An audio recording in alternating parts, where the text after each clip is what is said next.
Your life.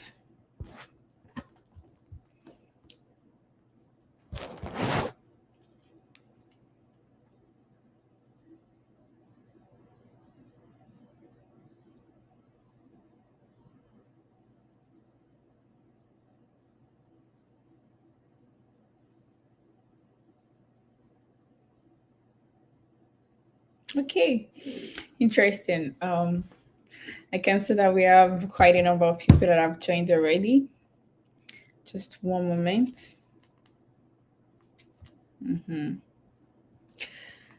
Wow, cool. Good morning, everyone. Good morning. I want to believe we are all like it's still morning where we are. Right, nice. I can see that everybody is active this morning. Um, Good morning, everybody. You're welcome to today's section. I'm super excited to have you join us this morning. And yeah, thank you. Thank you very much. That was what I was just about to say. If you can hear me, thank you, Joy. Good morning. You can drop a text in the comment section. Probably where you're watching us from, where you're joining us from, maybe the States or the country. Would appreciate that. I think I like the energy this morning. Good morning, everyone. Wow, we have quite a number of people. Good morning, Eunice. That's my mom. Good morning, Dara. Good morning, Joy. Good morning, Hola. Good morning, Nate. Thank you so much for joining. Thank you. Yeah. Are we guys ready for today's session? Good morning, Obadiah. Good morning. I want to believe. Thank you, Joy. The energy is so awesome this morning, and I love that. Good morning, Jacob. Okay, from Niger. Interesting. I love that. All right, so let us not waste too much time with greetings. Once again, I welcome everybody. Thank you for joining. And as you all know, we always have these live sessions whereby we bring scholars to come. I'm super excited to see us. The energy is super awesome. Okay, so as you guys all know, we always have this session whereby we bring scholars to come share their experience on how they did it, like certain things that we don't know because we've not passed through it, but they've been through the whole process, right? So today's session is one, like, I don't know how to like estimate it. We tried last year to try to like have a session, but we could not get a speaker. And I'm happy to announce today that we have a speaker who will be talking to us about the Mastercard Foundation Master Program at Cambridge University. You guys know we have different the scholarship runs in various schools, various country. Okay. Later on today we have one for Arizona State University, but right now it's at Cambridge University, and our speaker is ready for us. Like I wouldn't be doing the introduction about myself, but you guys get yourself ready. Please pay attention. Get your notes if possible. You don't want to miss out on any details, so don't log out, come in, log in, log out, log out. He has a lot of gems that he will be sharing with us. Okay, his story, how we did it, what you need to know, so many things that you need to know. Okay, and something I feel like I also want to point out before our speaker comes on stage is when we tell people you don't like have to just put all your eggs in one basket, just say, oh, US or nothing, UK or nothing. I remember when I meet Scholar Abraham, he was applying to a school in US then, and yes, he is a scholar, right? A big scholar, but he did not get admission. And fortunately for him, he applied for Mastercard Foundation program at Cambridge University. Cambridge University is one of the top schools in would I say UK or Europe? Yes. So like, and he got in just like that with the Mastercard Foundation program. So it's just something exciting to know. And you guys are going to get a lot of information, a lot of insight from our speaker today. Just one thing, if you are yet to subscribe, please subscribe to the channel. And please, I would appreciate if you can share this link on your status. You know, we rise by lifting others, right? So let somebody else also benefit from what you're about to listening to this morning. Okay, so not to waste you guys' time, I'm going to bring our speaker for today, Scholar Abraham. Thank you so much for being here today with us. If you don't mind, I would appreciate you if you can introduce yourself to our viewers, sir. All right. Thank you very much, our host, for this privilege to be here at this morning. I want to thank everyone for joining this recording at this time. She have said a lot, but I will just add to what she have said. I am Abraham Babaziri from Niger State in Oh, Nigeria. And before coming to Cambridge, I bagged my master's in mathematics, in applied mathematics from FUT MENA, and first degree from Ahmadu Bello University Zaria, where I wow. study pure mathematics in Zaria and then apply in FUT. And currently in Cambridge studying scientific computing that deals with simulation of complex fluid dynamics using C++ to run some computational codes. Currently, I'm about to finish my MPhil studies here in Cambridge, and I'll be speaking to you this morning on some processes and some strategies to to use in getting fully funded scholarship here in Cambridge. And I'm happy to meet you all. Thank you. Thank you so much, sir. We appreciate that. Yes, I want to believe we're ready for you. Thank you for the introduction. We're ready for the gems and the information you want to share with us. Thank you, sir. You're welcome. Yeah. Yeah. So I have the stage. Hello. Yeah, you can start sharing your screen. So Okay. Cyber Okay. will be like sharing his screen. He have some information to share. After which we can ask questions. I also have some questions I would ask him after that. Then you guys have the opportunity to ask live questions. So if you have started your application, you're confused about something or you need to know, you have the room to ask your question. Okay. So yes, sir. All right. What is yours? Okay. Thank you so much. So I will be running through some slides to give some general information on getting admission to Cambridge University, and also to make your application stand out among thousands of applications that are also qualified just like you. So let's get started. Yeah, sorry, sir. Do you mind if you share your screen or you don't want to share the Yeah, screen? I will, I will, I will, I will, I will, I will, I will. Yeah. So let's get started. I will be sharing my screen. Um,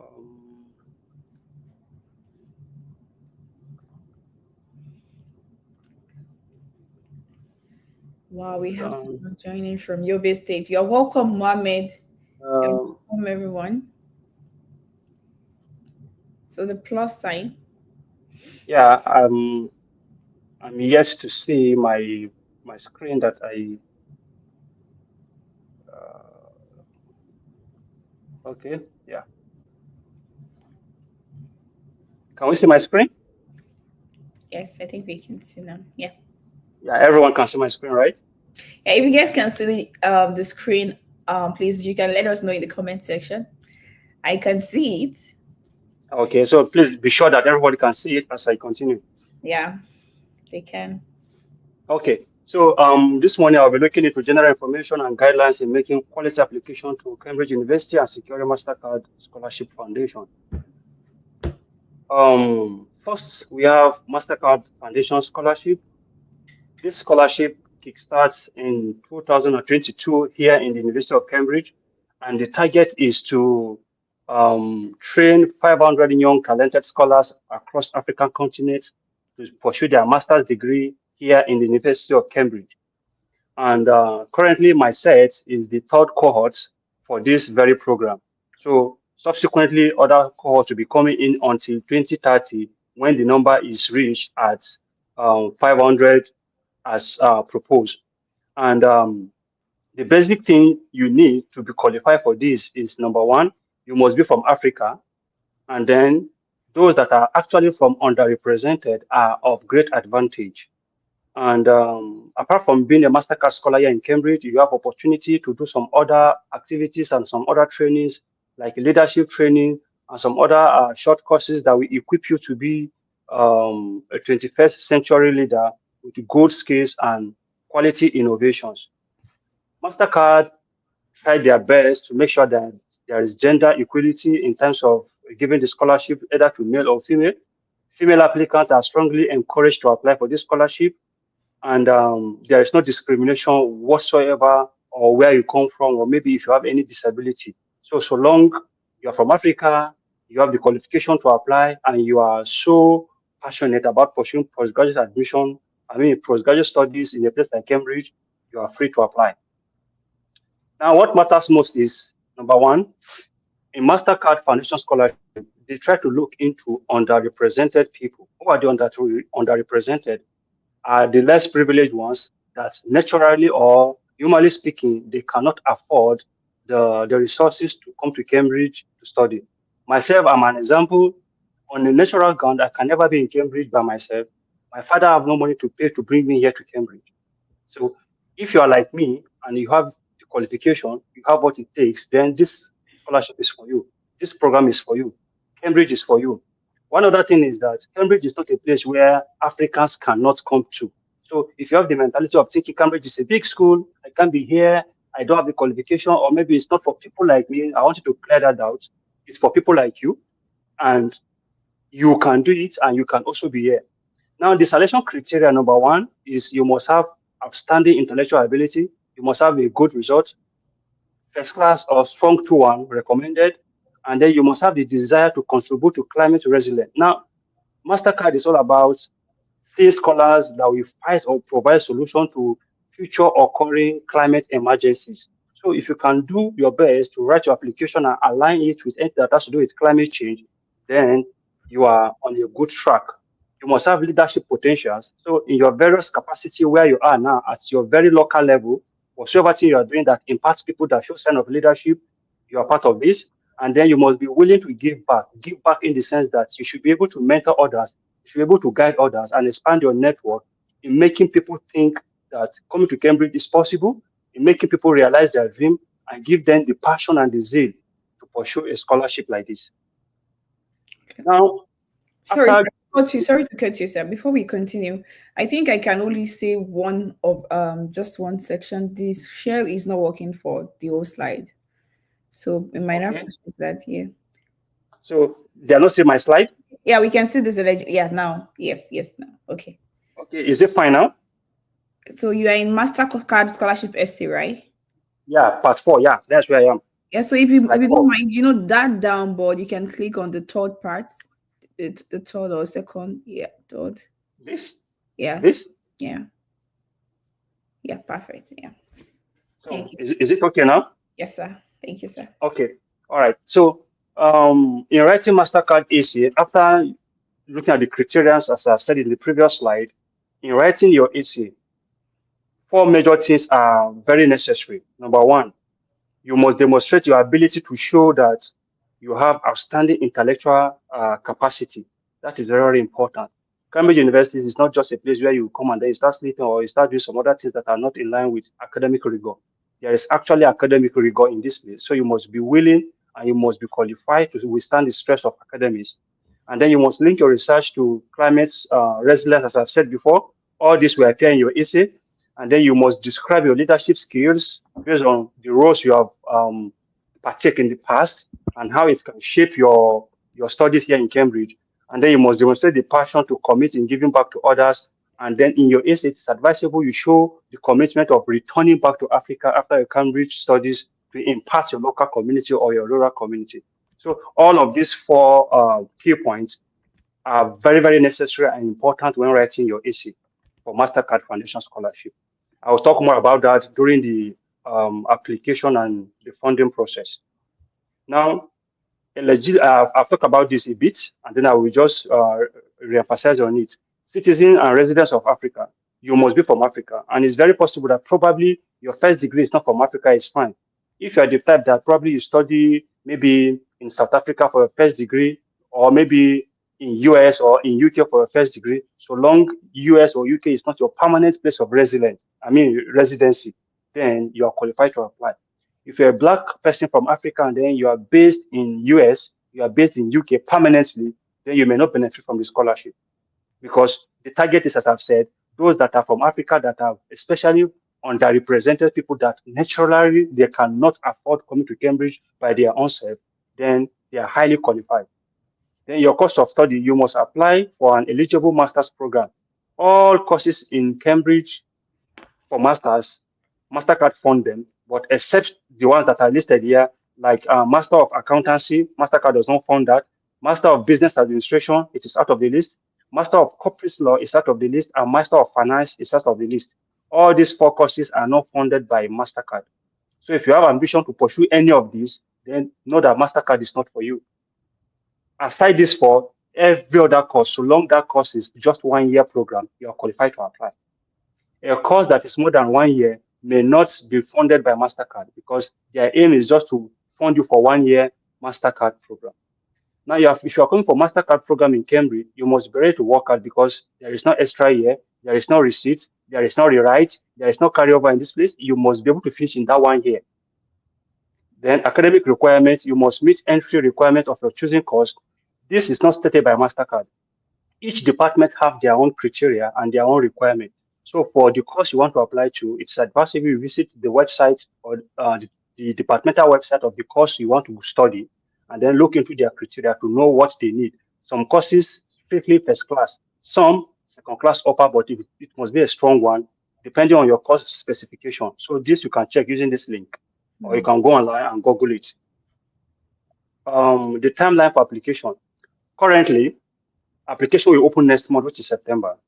But I'll just run through this to give you an overview of what you're expected to do. In the month of August, start updating your CV, start contacting your potential supervisors or what we call principal investigator, PI. Contact your referees from now so that you won't give them pressure when it is time to submit. Prepare for standardized English language test. The truth is, if you come to Cambridge, you have to come to Cambridge, you cannot be admitted here without showing your English language examination results. Either you write International English Language Testing System or TOEFL, or maybe you sit for the Cambridge exam directly from their language testing center. The choice is yours. But again, I will advise some departments are a bit specific. Some will tell you that we don't want the one from TOEFL or this or that. So check from your department and know what they need. Like myself, I wrote the one that Cambridge sets for me directly. That is what I wrote before I came here, which I wrote when I was still back in Nigeria. And you have to pass. If you don't, then you can't get in. And if you meet all the requirements for the admission and English language exam, you could not meet that, you cannot come in. And once you cannot come in, you can't even be funded because before you have been submitted for Mastercard consideration for funding, you must first and foremost get your place secured in the university by obtaining your admission, meeting all the criteria. Now, in the month of September, you can keep updating your CV based on what you are doing, based on your experiences, based on your volunteering work, based on your conferences, seminars, and whatsoever you are doing that is good. But at this point, you can create your application account and then start studying the portal because it's a bit complex because it's not just something you finish in a day. You have section by section with word count for each section, question from this, from that, and then you have to tell us to make meaning in a short words. So you can just use September to navigate through to study. And our advice when doing this, you can copy all the questions from the website to a separate Word document and save it there. Copy all the questions and save it there, and be mindful of the word count or the character count, so that as you answer the question in your Microsoft Word, you can just highlight what you have answered and then check the word count to make sure that it fits into what you have to put in the portal. When you are done with all of the questions, then you can start copying from your Microsoft Word and be pasting inside the application portal. It's easy that way. So you can start in September when the application opens by navigating through the website after you have created the account for the application, and then you study what is required. It's very, very necessary. Okay. Then the third stage, by this stage, you should have began filling your application form, taking care to observe the word limits, as I've said before, and then here you can send out your essays to reviewers. It's advisable that when you read one thing over and over again, it is still your head that have written it. It's still your head that is reading it. It is still you. You can't change yourself. It is still you.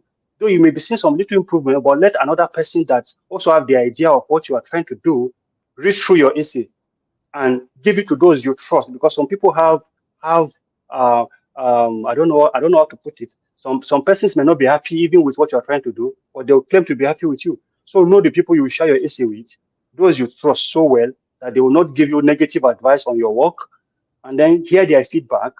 Getting their feedback will help you to refine your essay to make more sense. And you can also share your SOP and your CV to your mentors or those that you have guiding you. And then in the month of November, you can incorporate all of this feedback into the essays you have written and every other stuff, and then go over the application again. At this point, if you are done and you are sure you can submit, or you take it over to December. December is the deadline. Usually, first week of December is always the deadline, or first week of January. Again, this depends on the course you're applying to. Some courses deadline is December, like in my course, deadline is first week of December. Some courses deadline is first week of January, but it depends. But I will not advise you to submit at the dying minute. So Mm-hmm. it's always good to submit like 2 weeks before the deadline, or 3 weeks before the deadline, or at most 1 month before the deadline.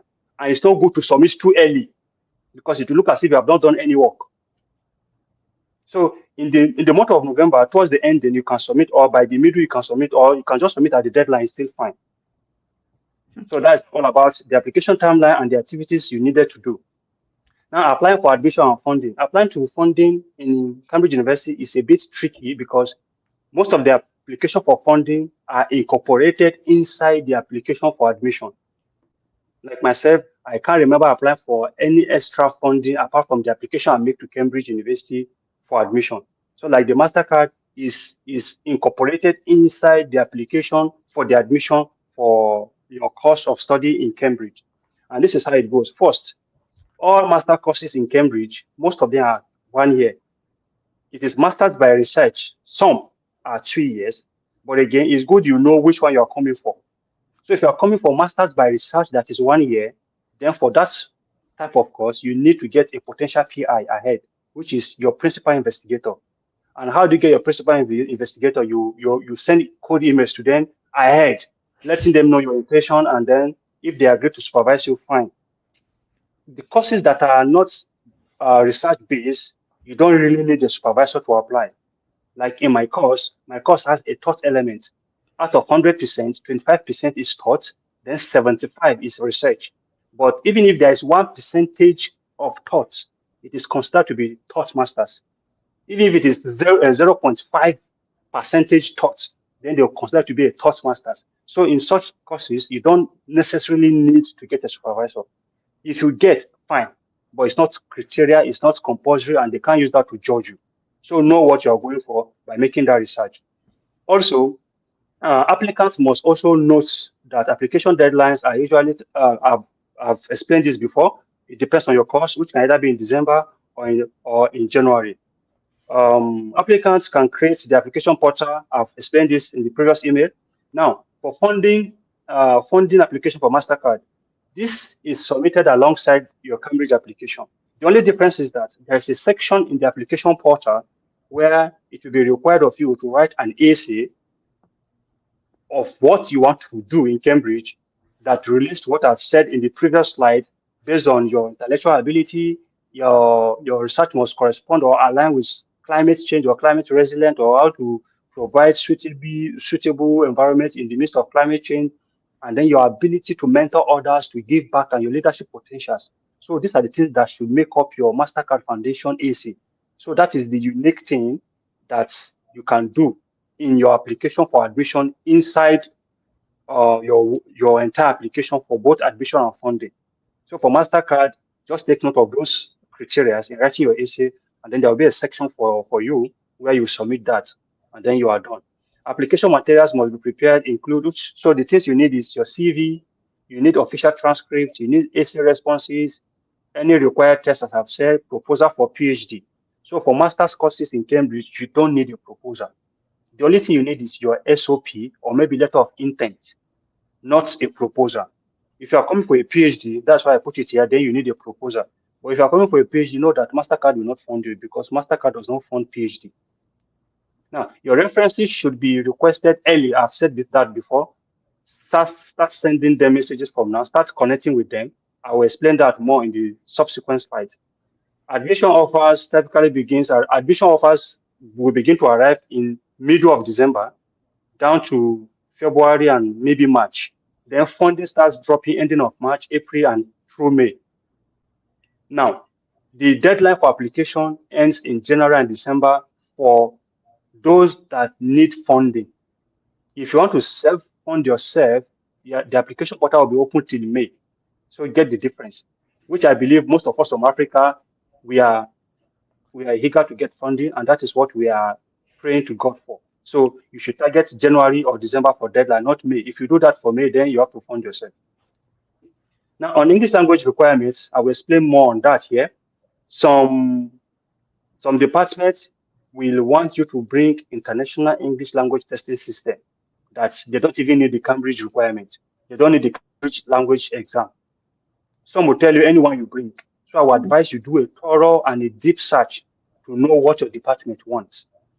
Remember that you can never, I will say it again, you can never be considered for Mastercard funding when you don't secure your place in Cambridge by getting admission first. It is those admitted that their details will be forwarded to Mastercard to be considered for funding. So if I were you, I will focus more on how to get myself into Cambridge by getting admission. Because getting admission by default, your name will be forwarded to Mastercard for funding. Oh, So now, there are some African nations. I mean, there are some countries that are exempted from writing English language exam. People that study maybe in Australia or US, those people they know that these countries are English-speaking countries, so they may exempt you. But this exemption is under a condition. For instance, if I graduate maybe in 2021 from US with my first degree, and after that I have not been to any school outside US, and I have not been into any school again, and I'm applying to study here in Cambridge now, then I will need to write English language exam. But let's say I graduated 2 years ago from US with my first degree from US, I don't need to write English language exam. If I graduate last year from US or maybe within this UK, I don't need to write English language exam. But anything more than 3 years, even if you graduate from Cambridge and it is in the last 3 years, and you want to come back to study here, then you write English language exam. Maybe the idea is that you have left Cambridge, maybe you started forgetting some small English, so we need to test you again. But if it is within 3 years, they'll still believe that, yeah, maybe the things we taught you based on English, since you finished from US or UK, is still very much fresh in you, so you may be exempted. So look into your requirement and know what to do. Now, application fee waiver for Mastercard Foundation scholars, prospective, so long you are qualified based on the criteria I mentioned earlier, then automatically you don't need to pay application fee.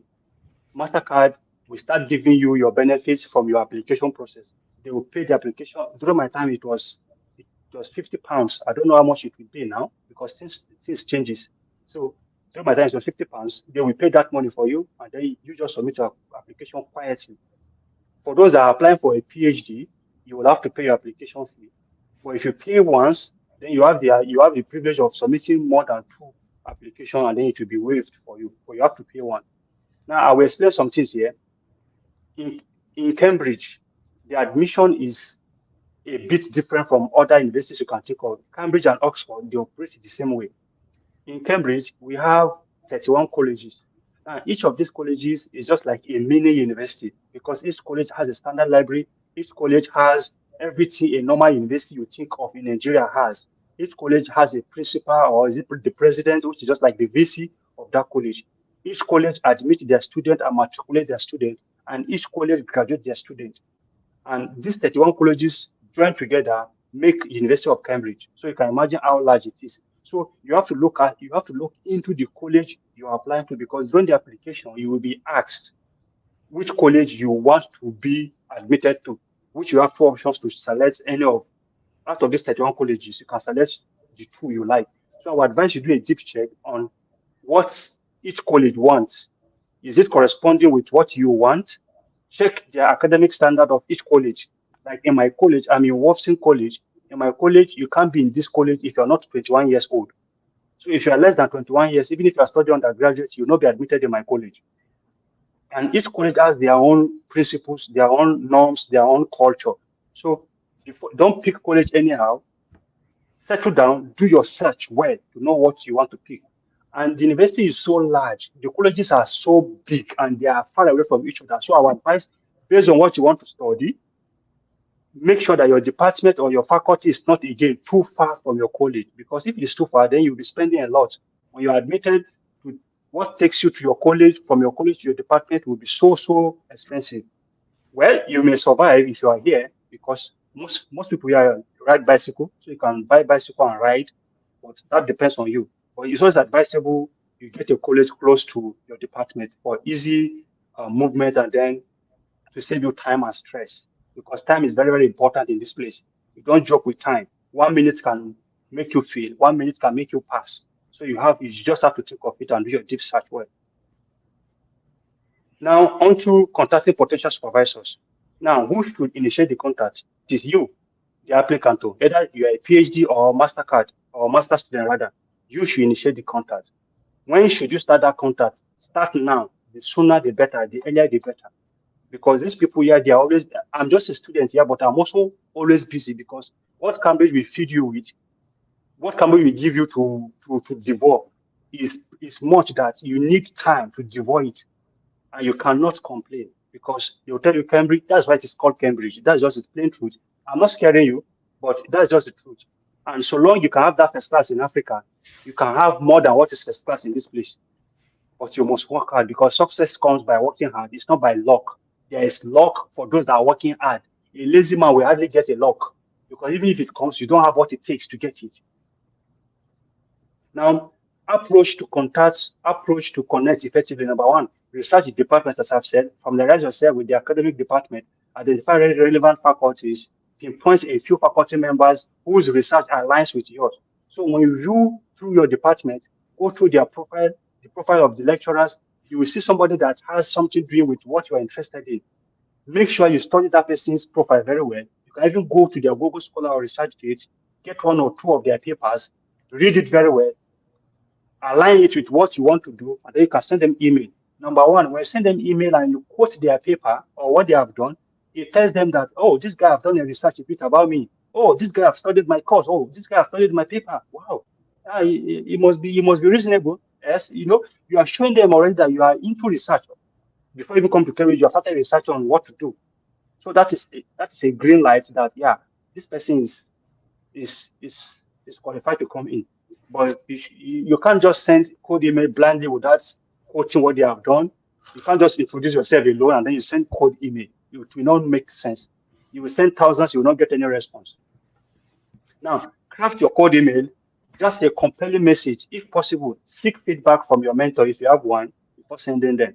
It's always very important. As I've said before, you write an essay, it is only your head that wrote it. Your head will remain your head, it will never change. But if you give it to another different head that has good thing inside that head to read it, then you see a good points which you cannot see. And then you discover that you built two good heads are better than one good head. Now, guidelines for emailing potential supervisor. Number one, personalize each email. Please avoid generic templates. Don't copy and paste email. Make sure you tailor all your code email to what each PI you're about to send message to does, so that it will not consider just doing copy and pasting. Reach out to multiple potential supervisors at the same time. Don't send one and you relax. You send one and you relax, you remain there. I cannot count the numbers of code emails I sent before I got one yes. And I keep sending. And you have nothing to lose. Remember? Because nobody will come and beat you or fight you or fly from UK to Africa or to Nigeria or to Ghana or anywhere you are and start flogging. Why did you send me this email? You have nothing to lose. Send it. Even if they are not replying you, there's no problem. Keep sending. One person will reply. But if you don't send, how would they reply you?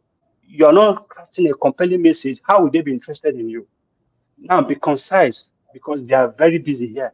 As the way you are sending, that's how everybody is sending. It will interest you to know that we have about 135 countries represented here in Cambridge. So the number of applicants to Cambridge internationally are more than the home base.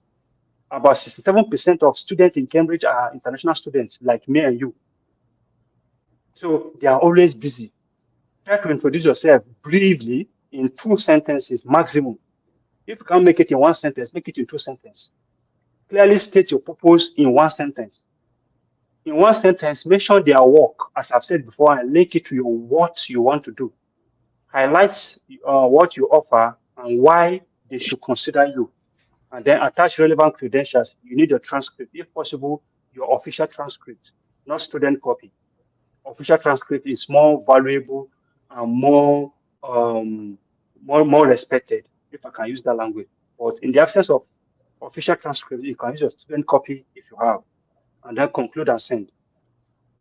Now, navigating silence from potential supervisor. As I've said before, you may send plenty, nobody will reply you. Don't give up, keep trying. Number one, if you send plenty emails and then nobody reply you, don't give up and don't feel bad. You can ask your mentor or send to your mentor what you have sent to the supervisors and they never reply. Maybe something is not correct the way you structure it. Also, if there's no response yet, adjust your approach and keep sending. And then persist with communication.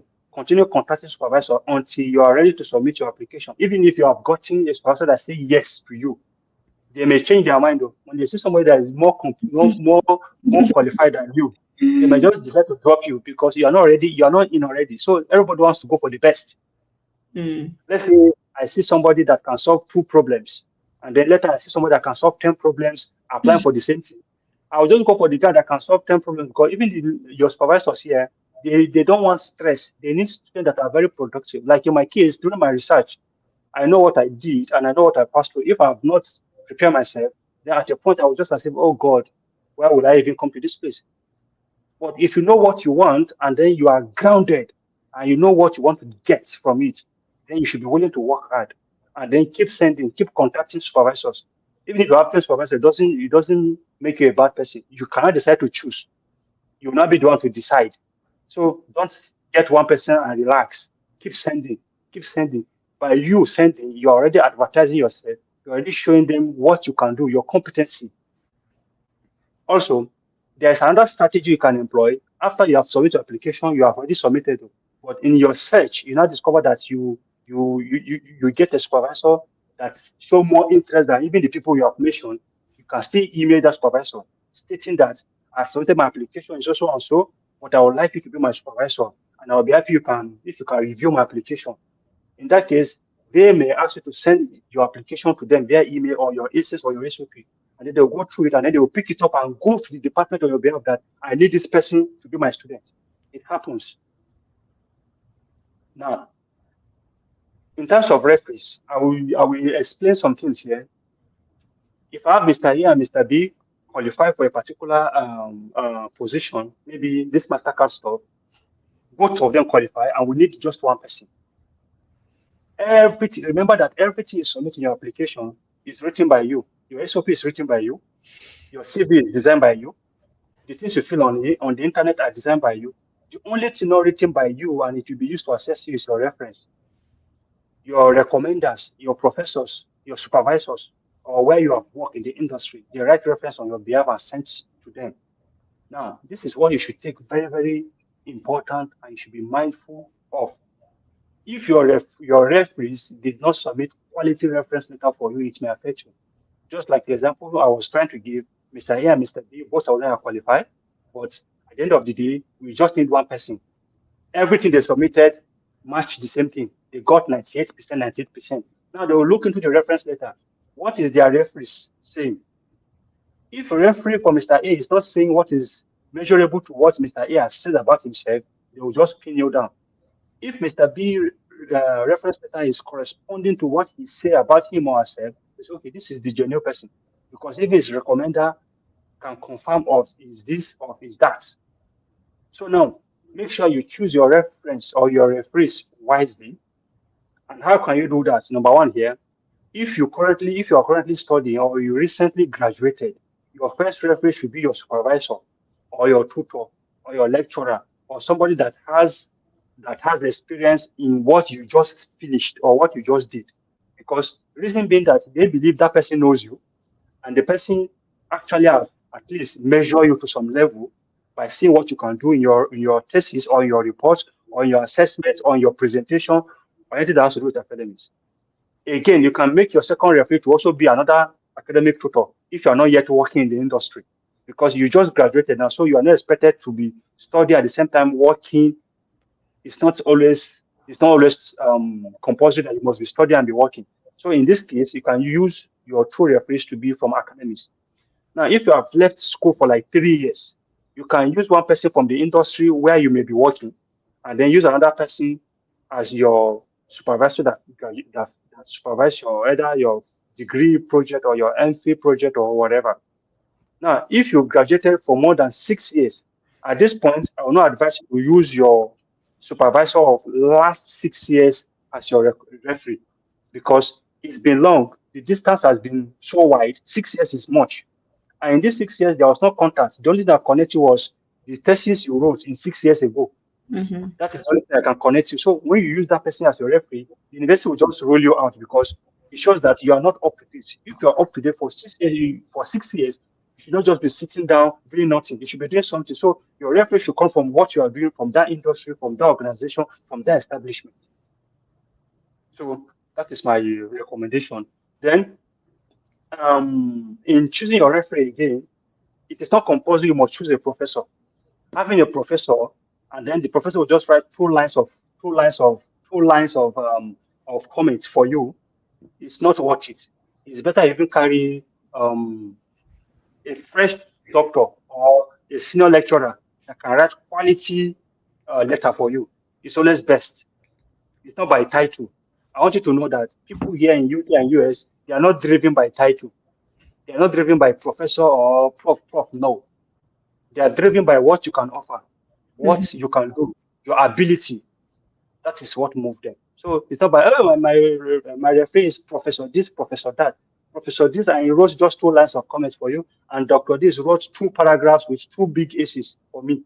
Who would they consider? They'll consider me, of course. Yeah. So please take note of that. Also, in contacting referees, these are some of the things you need to do as an applicant. If possible, please ensure your referees include the following in your reference letter. Number one, your name as the applicant, just as you have it in your application. My name is Abraham Zhiri, for instance. That's my full name.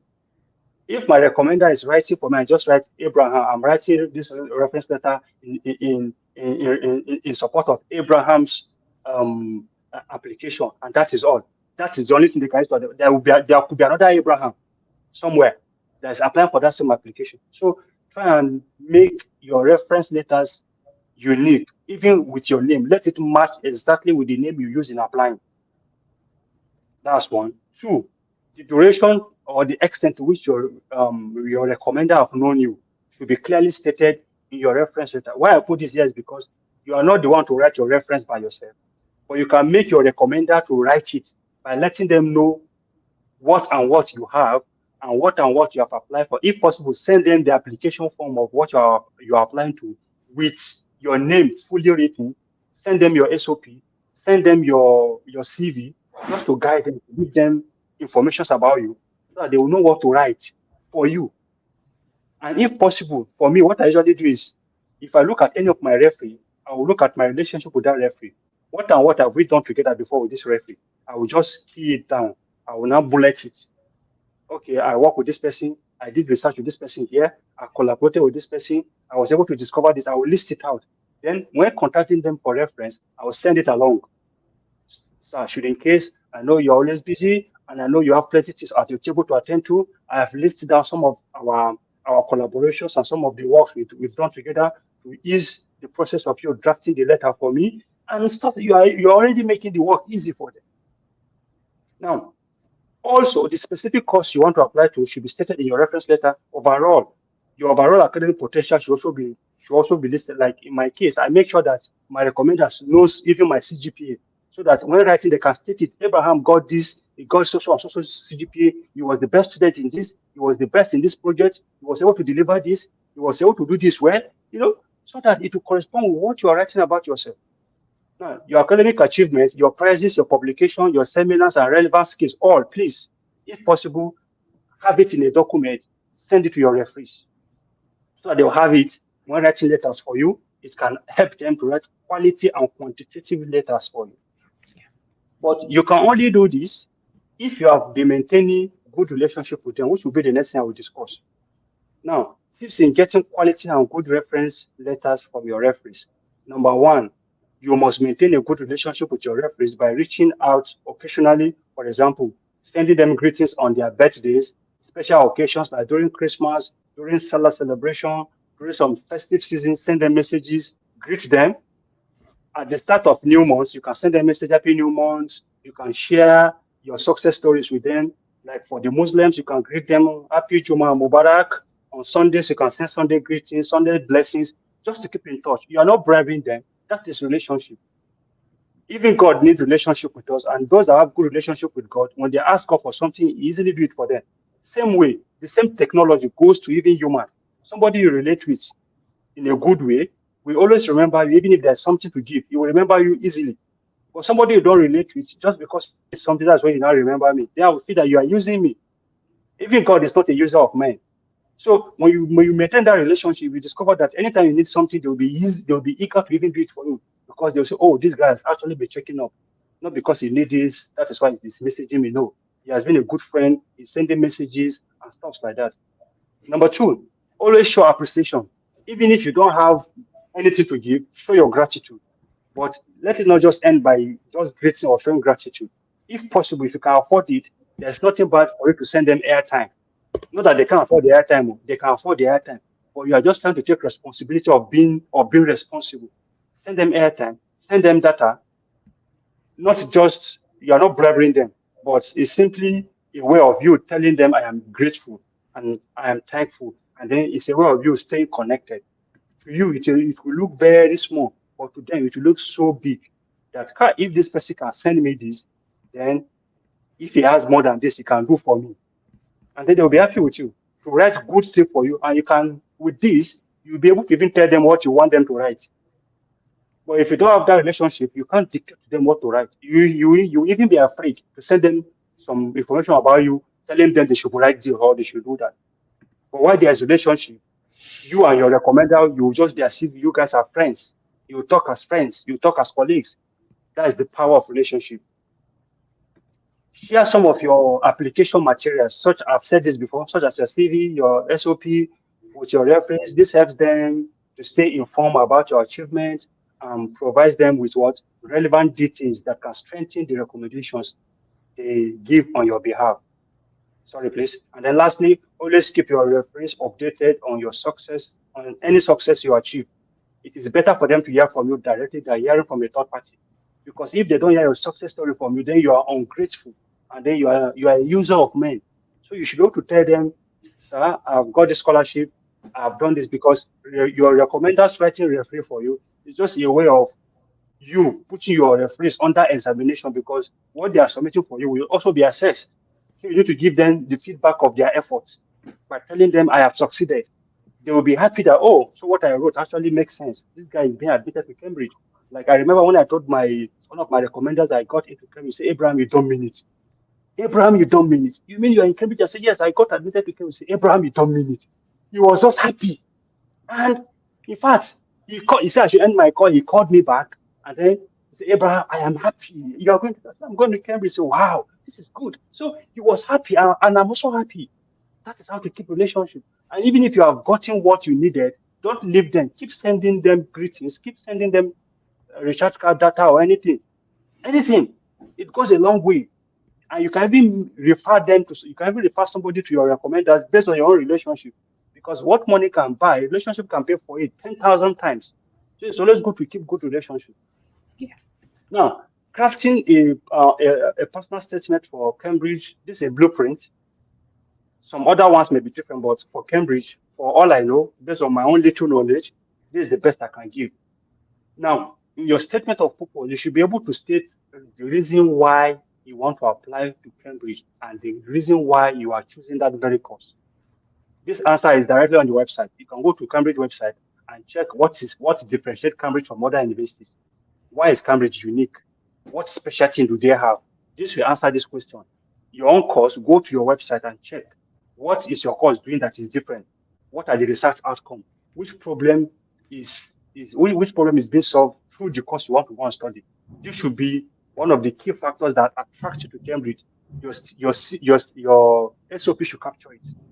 Now, your background and achievements, detail your experiences, accomplishment, community services, volunteering work in this section. Here, remember, you may have this in your CV, but in your CV, you are just listing them as a list, like in a bullet point. Now, here they want you to tell a story, not by listing them. This is what differentiates CV with with SOP. Now they want you to write it in form of a story. If possible, you can just use one paragraph for this. This can be one paragraph. This can be another paragraph. This can be another paragraph, and then maybe the last one, maybe like 4 paragraphs. So you write a story on how your experiences, your achievements has helped you in life, and why or how it will help you when you come to Cambridge. You will discover that you have told them why you want Cambridge, why you are attracted to Cambridge, why you want that course. Now, what you have achieved in the past and how it will help you in Cambridge. And then you should be able to state your challenges and how you are able to stand without not giving up. Like me, if I'm to write my challenges, I have plenty of them that I can pick anyone to write and how it has built me to this place. So you should also have the same. Those people, they are interested in hearing your story. Your story make them feel good. This guy has suffered, but even in the midst of this sufferness, he has struggled to survive. He has strived to survive. He has maintained frequency of making it, and he has made it to Cambridge. No, he deserves to be here. These are some of the things that distinguish you, not just your 5.0, not just your first class that distinguish you. These are the ways you can distinguish yourself by writing a good story. Now, preparation and vision. Explain how your past has furnished you for a graduate program in Cambridge. Outline your future goals, your short-term goals, your long-term goals. You can outline it. What you want to do when you finish from Cambridge. What will be your next move? They want to know because they don't have to invest in somebody that will just finish and go and sit down. Someone that will just finish and go and hide the certificate and then he's not using it. He's not exploring the world. He's not making impact. They need impact. They need results. So they need people that are so passionate to make changes, to drive changes. Now, if applicable, make sure any potential supervisor, I've said this before, so I'll not waste more time on this. Crafting your narrative. Avoid overwhelming the reader with excessive details. Instead, keep your narrative clear and engaging. They don't have time to read stories that don't make sense. You should be able to write what makes sense and let it be engaging. Let it be that after reading paragraph one, they are tempted to read paragraph two and they cannot drop it until they finish the whole project. I mean, the whole report that you have. If they read paragraph one and they are not interested, I'm sorry, you have failed it. Even if you have 110 over 100, meaning if you have more than 100%, I'm sorry. You discover some persons will have 2 and they will be getting scholarship. You have some 2 and you are not getting scholarship. It depends on your packaging. Now, common mistakes in crafting personal statement. I've said few of this in the previous slide. Now, don't write your personal statement as CV with comma, full stop, and list, etc. Additional committee already have all of this in your CV. Now, you want to see your story. Now, your voice and your story. What the additional committee don't have is your story, your voice, and how you speak, and how you write, and why your story matters to what you are trying to do. They don't have this story yet because you don't have story in CV. You just list the things you have. So now this is a chance for you to tell your story. Now linking your story. When sharing your story, please emphasize your impact, research experience, and why they are significant to your application. Highlight progress, highlight the progression. They want to see development. They want to see a scholar that is making it. They want to see a scholar that is growing. They want to see a scholar that is making impact, even if it is small. And as I've said, we rise by raising others. If only you are moving up and then you are not helping others to rise, you are not a successful person. So they want to see those that are successful by lifting others, by impacting others, by volunteering to do some services without pay. It's good if they pay you, but it's not everything that is about money. Just create the impact people. They want to see all of this in your SOP. And then crafting your CV now for Cambridge. These are some of the tips. Our advice for Yes, me. sorry to cut you short, sir, please. Like, do we still have a lot of slides to? No. This is second to the last. Oh, okay, all right, sir. Because we're running out Yeah, of yeah, time. All right, yeah. thank you. This second to the last. So it's good you have a bucket CV. This CV contains everything of your achievement. It can be 100 pages, no problem. Put it there.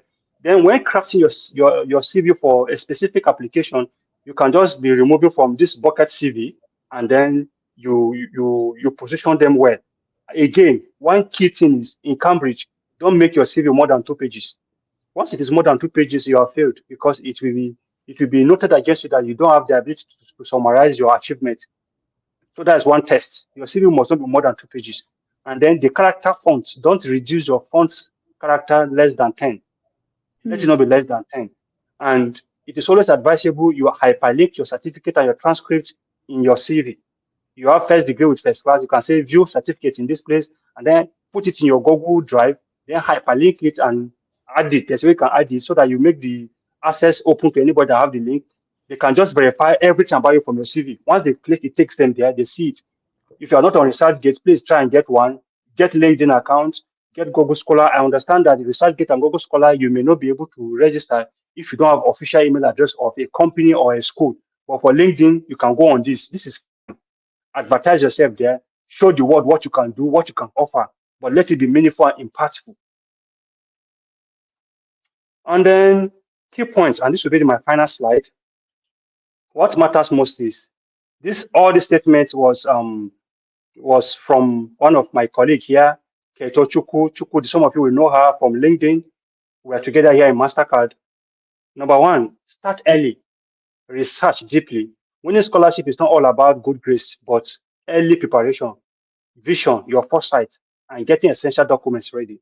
Seek mentorship and networking. And then build beyond academies. Your grade matter, but what are you doing that differentiates you apart from your grades?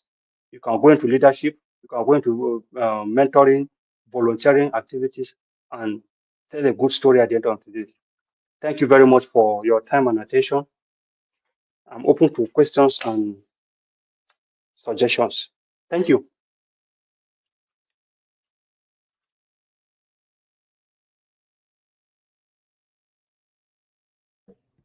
Thank you so much, sir. Thank you. I really appreciate that. That was like a lot of detailed information that you've shared with us this morning. And I want to believe our viewers, they've gained a lot. Because I personally too, I gained a lot. I really appreciate that. That was well detailed. So to our viewers, thank you so much for joining once again. I want to believe you've heard all what Sir Abraham have said. Now it's time for questions. If you have any question about what he have said, what is not clear to you, please, we are giving room for questions. Okay. And just to point out some keywords that I gained while waiting for you guys to drop your questions. So he mentioned, okay, thank you so much. Yeah. So he mentioned that you have to apply to the school before you have to apply to the school before you like apply for Mastercard. Am I right, sir? Right. I just think you are applying for Mastercard alone. You're applying to the school itself. You get it. And one thing we always do is sometimes is that we underestimate ourselves. We feel like, oh, I can't get into this program. Yeah. Thank you all for dropping the nice comment. Yeah. So I think I want you guys to appreciate Sir Abraham before I continue. Yes. So yeah. So let us give him flowers. Thank you so much. It's really an awesome session. People are really saying thank you in the comment section. Thank you, sir. Thank you. It's my pleasure. Yes. So to continue, what you guys are saying, thank you. Many times people think, oh, Cambridge, I can't fit in, I can't get in. So just like you said, they are looking for underrepresented candidates that can show that can like show that, oh yes, I'm a good fit. All you need is you just need to like package yourself, present yourself for them to see. And yeah, don't discourage yourself. Don't say, hey, Cambridge. No, I don't even pronounce it well. Hey, no, that word can be scary. So I'm just challenging us. If you've been probably like, oh, saying, oh, do I think I'm a good fit for this school? I'm a good fit.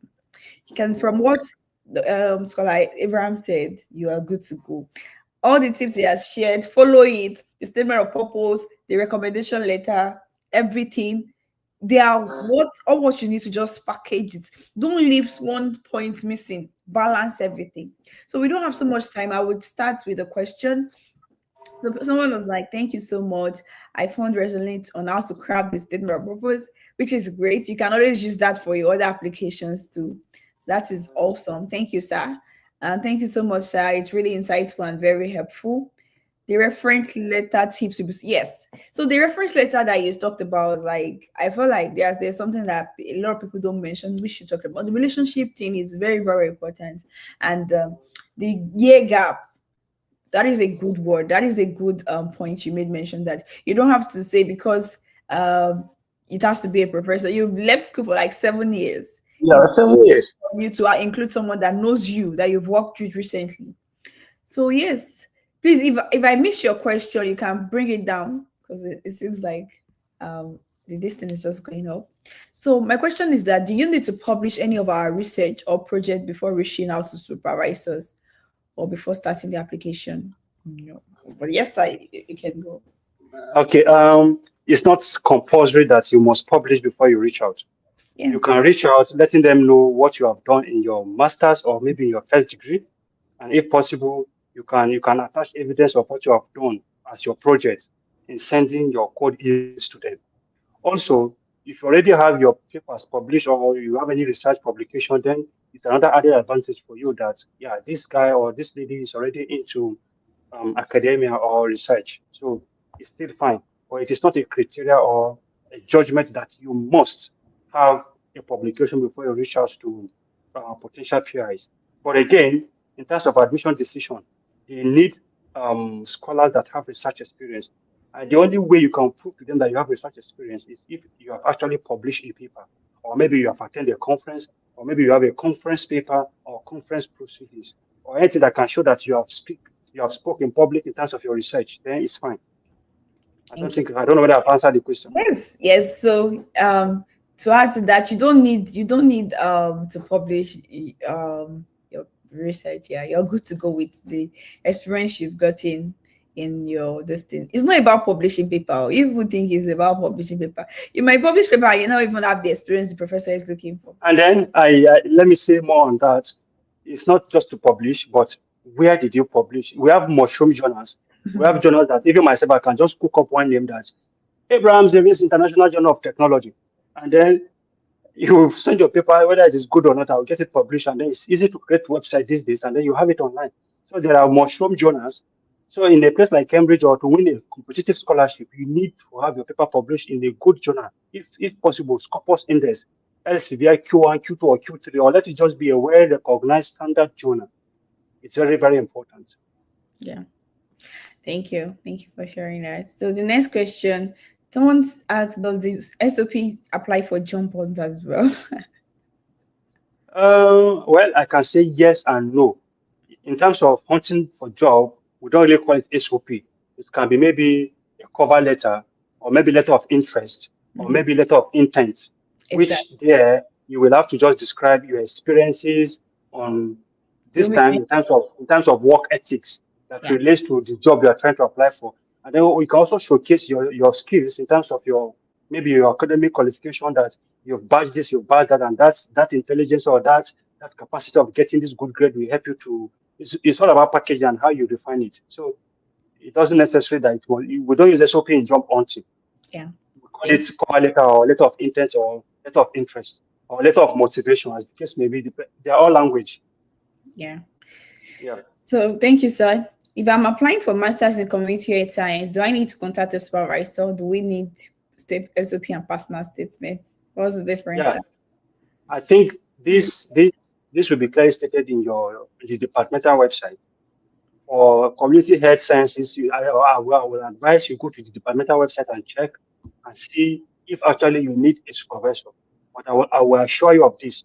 If the community health sciences is research based, that there is not any thought element, then you need a supervisor because you are coming straight to kickstart your research. Nothing like teaching you anything or any course. You are just coming and this straight you are going to the lab. And then you need somebody to oversee what you are doing. So you need a supervisor. So in that case, you have to get a supervisor. But if we check and it has a thought element, even if it is 0.1% thoughts, then it will be considered to be a thought element. And in that case, you don't need to contact a supervisor before applying. Thank you. Thank you for What I've sharing. answered the question. Yeah, thank you, sir. So then the second question, statement of purpose and personal statement, they are similar. Okay. Yeah. It's just like sometimes just read instructions on what they want to see. So for Mastercard, is it called statement of purpose or personal statement? Yeah, for Mastercard, they don't call it a statement of purpose. They don't call it personal statement.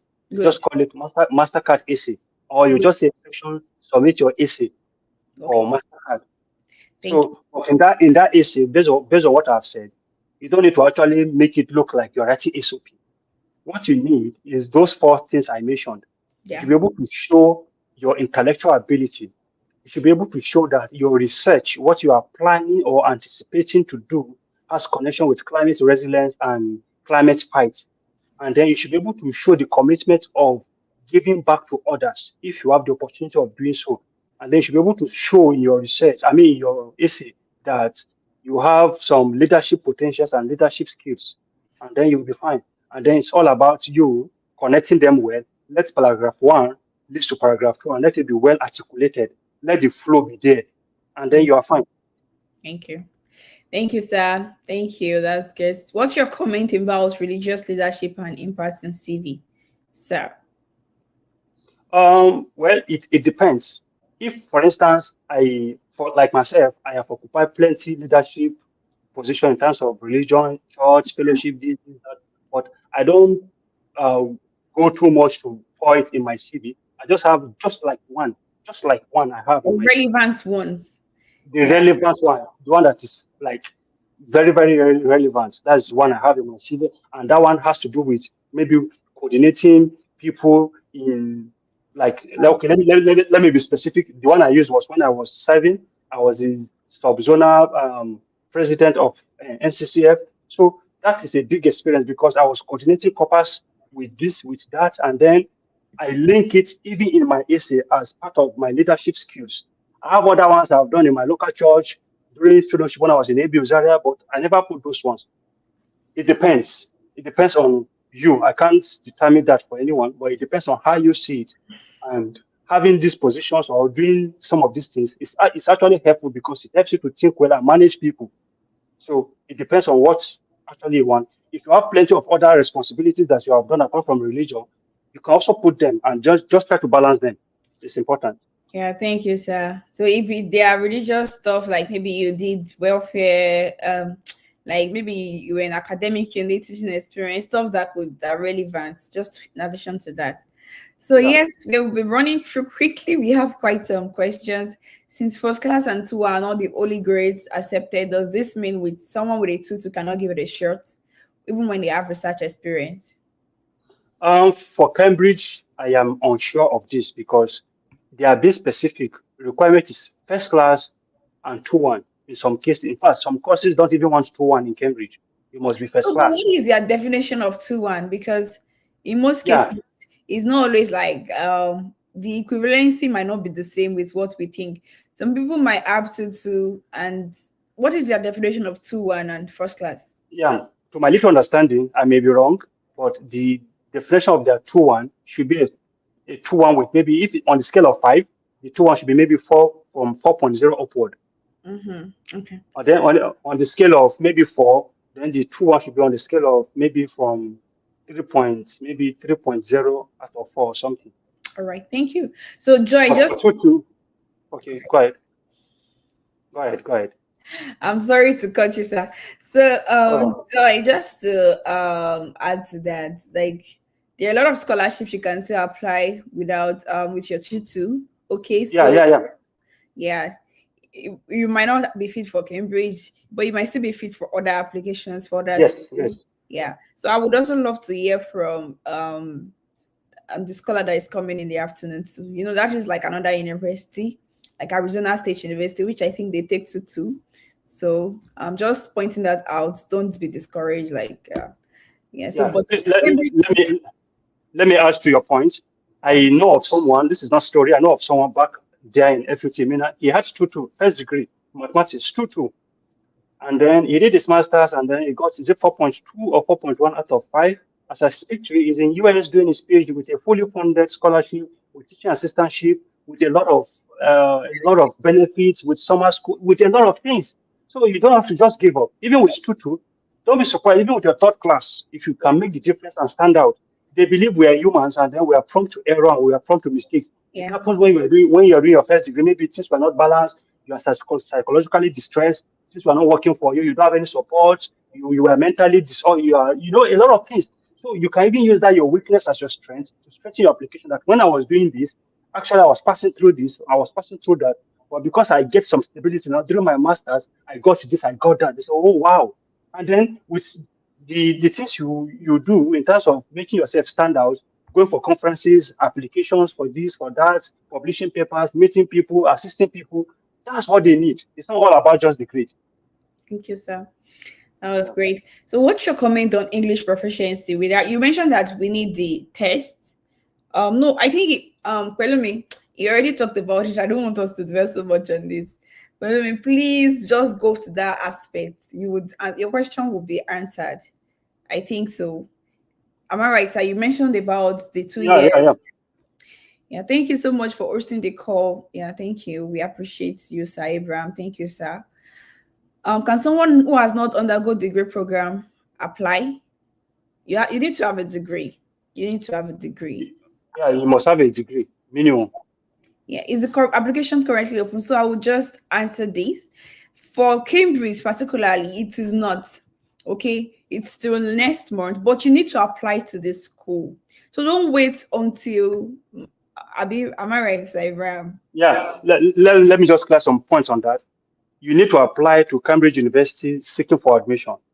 Now, in applying to Cambridge University, within that application, you now have the opportunity to apply for Mastercard Foundation Scholarship.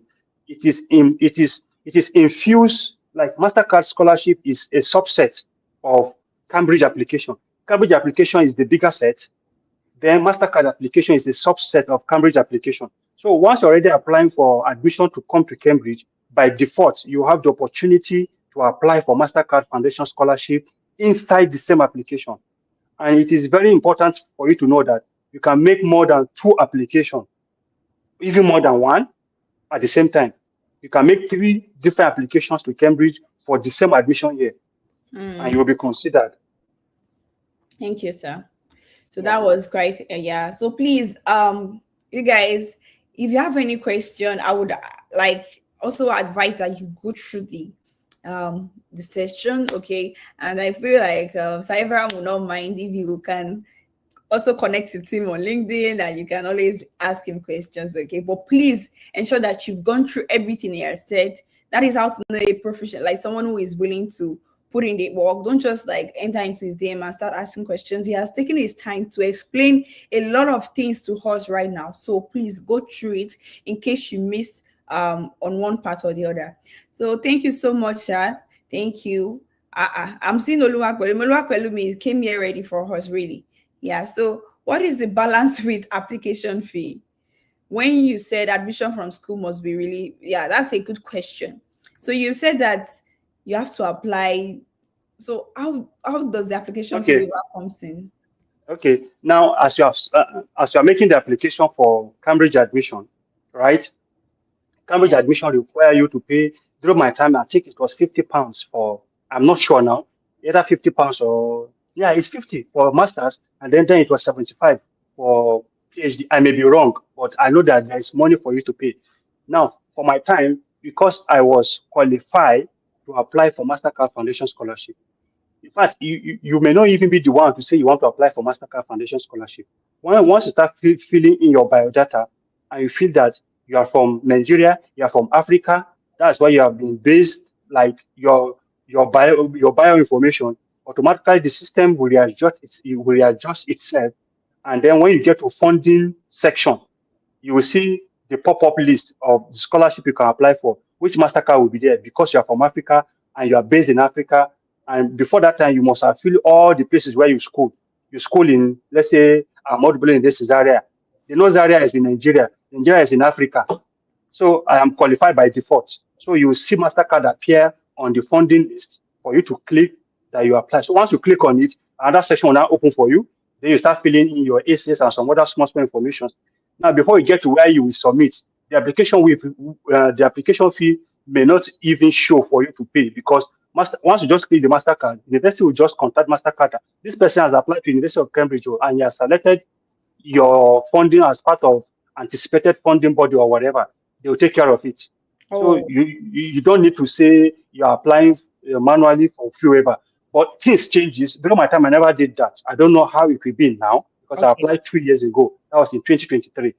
So I don't know. But even if you are to apply requesting for the waiver, once you meet the criteria for being admitted by having a first-class degree for the course you want to apply, if it is a first class, or a 2-1 for the course you want to apply, if it is a 2-1, and then you are from Africa, based in Africa, or maybe you school outside Africa, but you are not permanently based in US or UK. After your school, you usually go back to Africa and stay. You're qualified, and then you meet other criteria for being admitted. Then, even if you apply through any means, you should be granted Mhm. the application fee waiver. Thank you, sir. Even my question, I was not able to ask the questions that me I have, but let me ask Oh, just one. so, okay. so, like, it's we want to talk about funding. So it's a total package, right? You don't have to pay anything out of like for your studies. Can you just say an overview about the funding package so people can know that this is like Okay. a All good deal? right. That's a good question actually.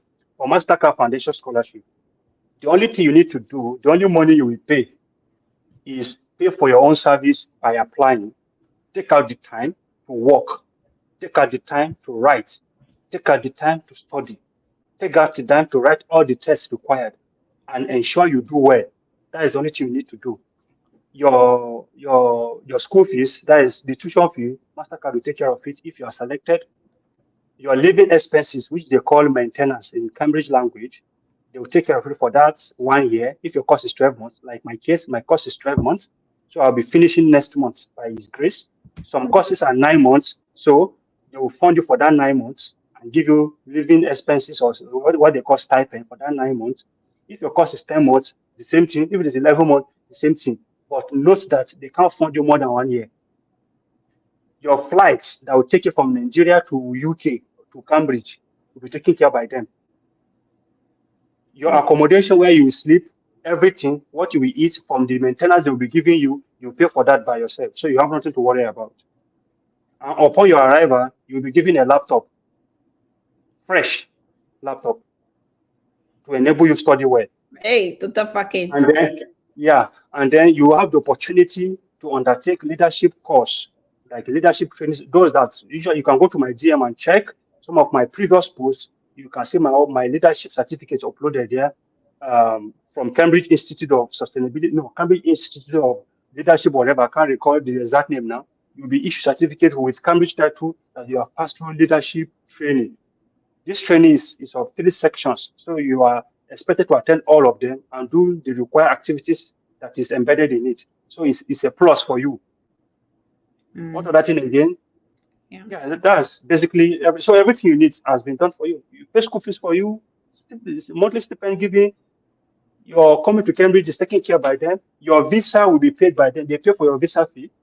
Your health insurance, is it health insurance surge charge? They also take care of that. Thank you. Thank you so Yeah. much for that. Thank you. I really appreciate that. You guys can connect with him on LinkedIn. Abraham Baba Ziri. Yeah. So Yeah. yeah, we've actually like taken so much of you guys' time, but I want to appreciate you guys' patience. I want to commend everyone that joined today's session. I realized that there were quite a number of people that joined, like a lot of people joined, and I want to point that to Sir Abraham Ziri. Yeah, you have a lot of let's say mentees or followers or people that are looking up Yeah. to you, and that's That's a what I do. I'm yeah, happy to do that always because I yeah. want to see everybody go up. Yes, I saw that people were joining from Niger, Yobe. Oh my God, that's interesting. Like, that's Yeah. good to see. You guys, please subscribe to the channel. We're also having another section, but it's gonna be a Mastercard for Arizona State University in few hours. I think in a couple of hours. So you guys can join us again. The speaker is Sir Esther Abel. So it's also like, I always say you don't just say UK or nothing, US or nothing. You can always, as you are getting information about Cambridge, come and also get information about Arizona State University. It's also the Mastercard, and that application is currently opened. You understand? All right. I look forward to seeing you guys. Before we end the session, guys, if you have questions, you can always like drop questions for me. If I see that questions is too much, I would come and bring Sir Abraham again. We'll come and do Q. No, no worries. No worries. I'm here. Thank you, sir.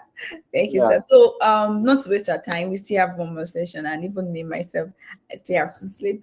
To end with, what advice would you give to people that they are looking forward to like study abroad, what I always ask our scholars, if maybe like someone that is just touched, someone that is out there in Africa and they're looking forward to studying abroad, what advice would you leave them with? Thank you, sir. All right, thank you. I have three things to say as my advice. Number one, know who you are. No, you are. Yeah, know who you are, because knowing who you are is the first step that will make you to succeed. Very good. And knowing who you are is the fact that you will not underestimate yourself. Mm, Don't die before you die. Focus on the focus. mm, That's the first thing. The second thing, never allow external factors to determine where you're going to. Don't allow the weak story of others for them not succeeding allow you not to go forward. Then the last thing I would say is passion. Have passion for what you do, mm. regardless of how busy you are. Create time for your application. I will give these two instances. I think I shared it on my LinkedIn some weeks back. When I was making application to Cambridge, my area where I reside in Mina, we have no lights for almost a year. But I never used that as a yardstick of not doing my application. My I go God. search for light anywhere. I was charging my phone and my laptop with commercial people paying money. I'll sit down under their leaking roof. Rain will fall and beat me there. I'll use leather to cover my laptop because of water. I'll sit there to charge my laptop. I'll pay. I'll go back. At night, my laptop will die. I want to work. I'll go search for lights in a friend's house or anybody I can talk to. At times, I sleep in people's house, maybe at the veranda, just to see lights, or maybe in their parlor, just to make sure I work. And I was doing it. I was so passionate that I can't let it go. I shared again in my status that there are some interviews I did in the farm. I am a farmer because I'm from underrepresented. I farm a lot because I need to survive in Nigeria. What we take as money after teaching is not what giving us what to eat. So I go to farm. There are times I take interview course in the farm. I never care. The Cambridge people will ask, Abraham, where is this? I said, this is farm. What? I said, yeah. You're a Mm, scholar and you're a farmer. I said, yeah. So have passion, passion. So three things I've said: know who you are, don't allow external factors to determine where you're going to, and be passionate about what you do. Because regardless of how busy you are, you must create time for what you have passion for. yeah. Thank you very much. Thank you so much, sir. I'm definitely bringing you back on because I still have a lot of questions for you. And No yes, shout problem. out. We have your wife here. I think your wife is here. Yeah. Thank you so much, Yeah, Ma. Thank you for releasing that, for that. that's my beloved wife or my good luck charm. Yeah.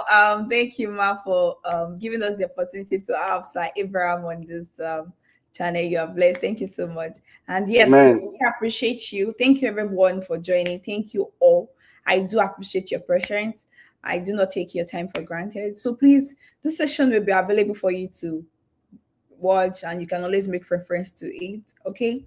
Don't forget, just like I said, have passion. You have to be persistent and be diligent. Put in the effort. Okay. As far as anything you set your mind in that you can do it. Just believe in yourself that you can. With hard work, prayers, and everything, you're gonna achieve it. Okay. So thank you so much, sir. Thank you, everyone. All right. See you Yeah. guys. Bye. Bye.